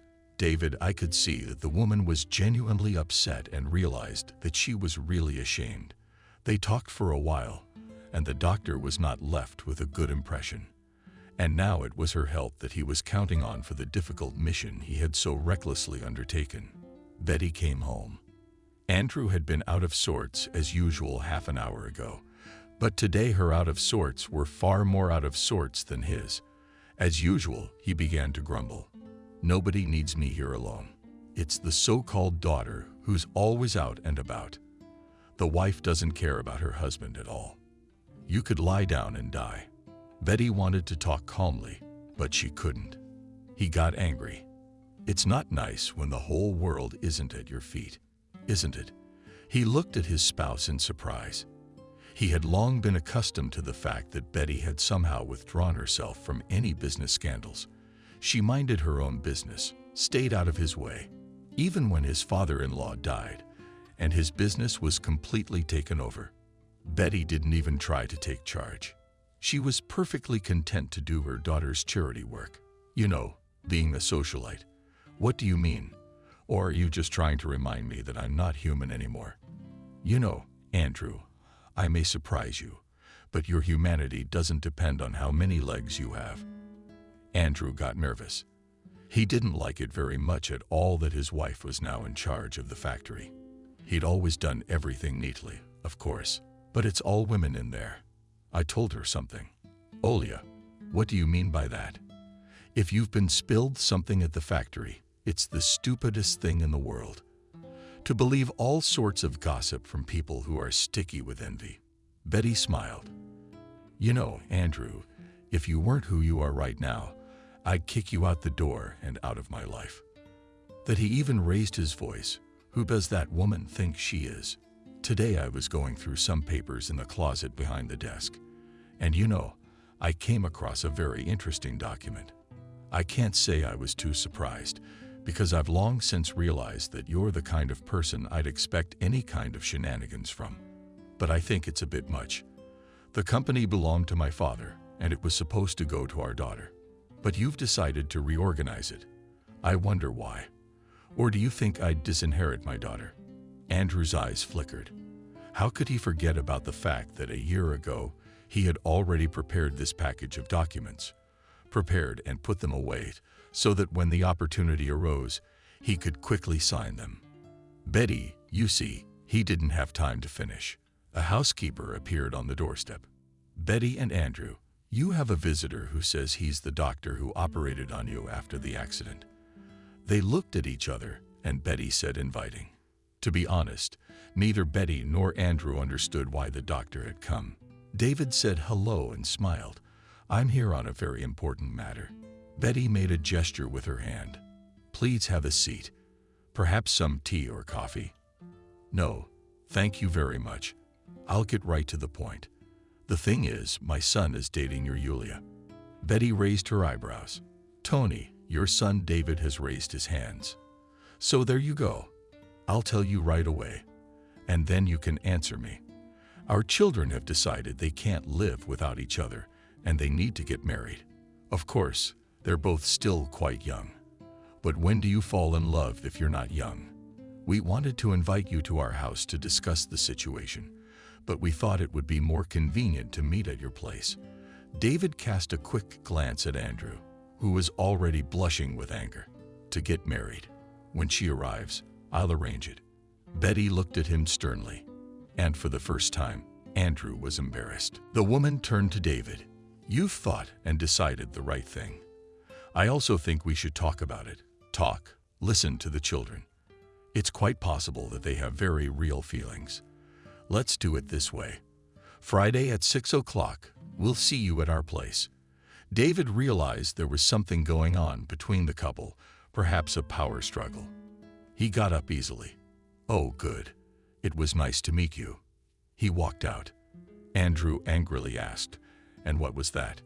Betty turned to him and smiled radiantly. What was what? Our daughter is getting married, and will probably have a son-in-law to run the company. Andrew even choked with hatred and helplessness. Right. Why would he need a company now that he's disabled? Jenna smiled at her husband's reflection in the mirror. But David, like you. He raised his thumb in admiration. Honestly, I don't even know what to say to you. It's like you're 20 years old. So delicate, so beautiful. No, of course you're always beautiful. But now it's like I'm younger, like I've gone back 15 years. Oh, I'm embarrassed. It's just that it's that kind of family. You have to look the part. But we're no worse. Jenna smiled, spun around. Tony walked into the room. He was wearing a suit that fit him like that one. Mom, how's it going? Well, the groom. Mom, but I'm serious. Jenna laughed, even though it was a little sad. Before she knew it, her son had grown up. It seems that not so long ago, together with the doctors, they had preserved a fragile pregnancy, which did not want to accept the unsteady body after the illness. But they managed, stood firm, and Tony appeared. All is well. Tony's son finally looked at his mother with his eyes. Wow, you're my princess. David laughed. That's what I mean.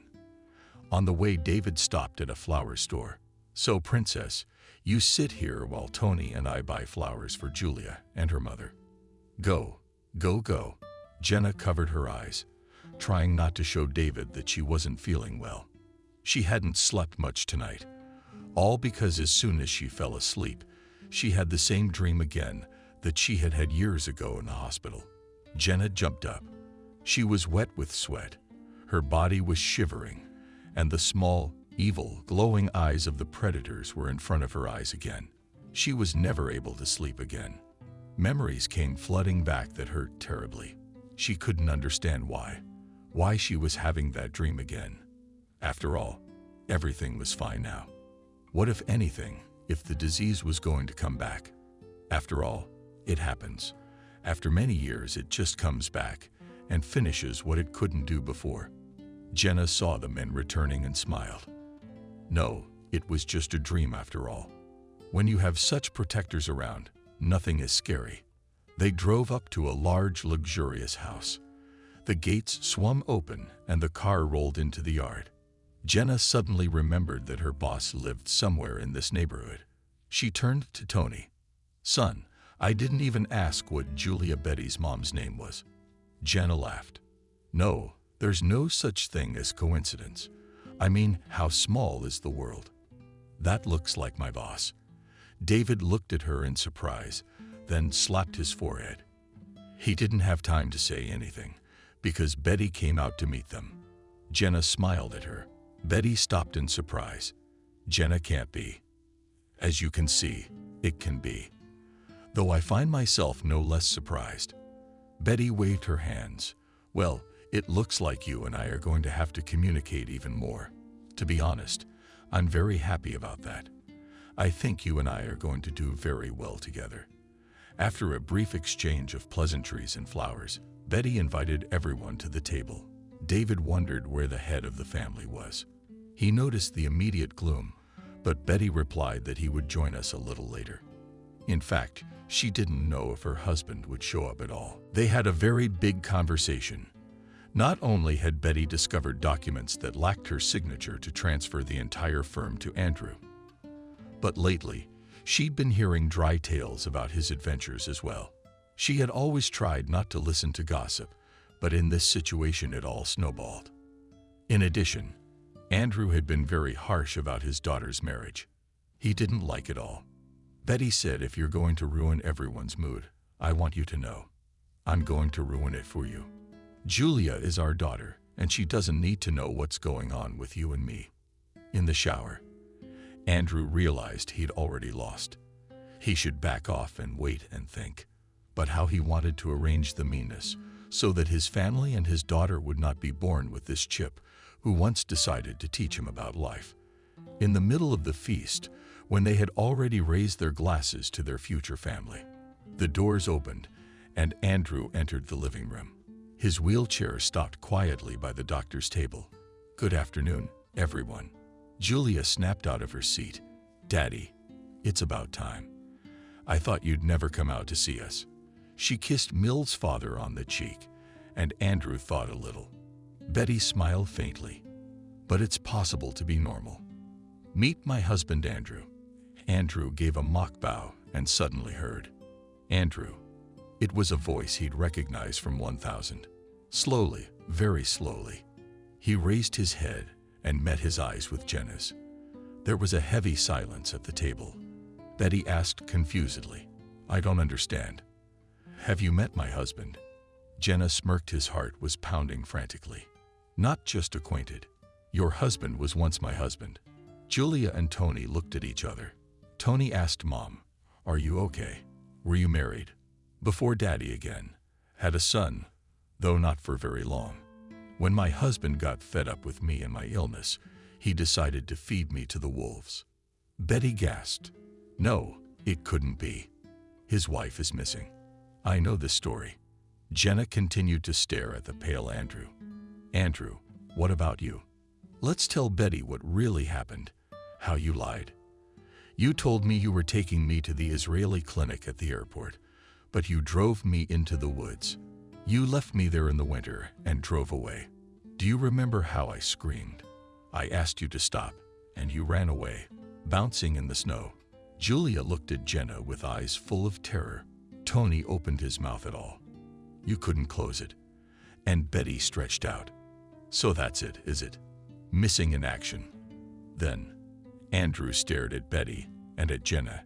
He was afraid to move, afraid because he could see the look in Jenna's husband's eyes.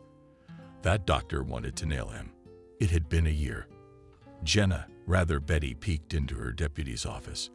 "What's Betty started? It's over already. Look, look."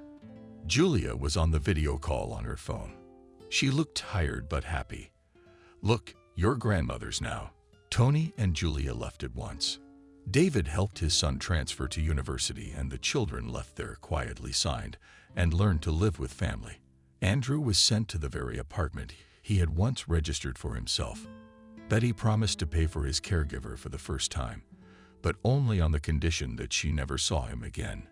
"You know, you should thank God you're disabled. Otherwise, we'd have put you in the slammer." "Betty, how could you? We love each other. You're not confusing anything. Now we both know exactly why you married me. I feel sorry for you. You never carried true love in your heart. Without it, a man has lived his life for nothing." "For what? Why did you do it all for? You did this only to find yourself alone and almost destitute. The law of the boomerang." David learned that he had become a grandfather only after an operation in which he was saving another life. More recently, he realized that life sooner or later puts everything in its place. Already after they visited Julia's parents, he, while walking in the park, heard a man, "Do not let go," missing with the judge on the bubble. Usually he never gave for booze. At most, he could buy beggars' groceries. But now, for some reason, he turned around and was dumbfounded. In front of him stood the very man who had once been his friend, and then had set him up so badly. "What did you find out?" "Him, and he'd gotten himself in trouble." "That means you're living well." "I see. I am. You look like you deserve it." He took out a bill, put it in his ex-friend's hand. "Drink to me." And then he left. There was finally peace in my soul.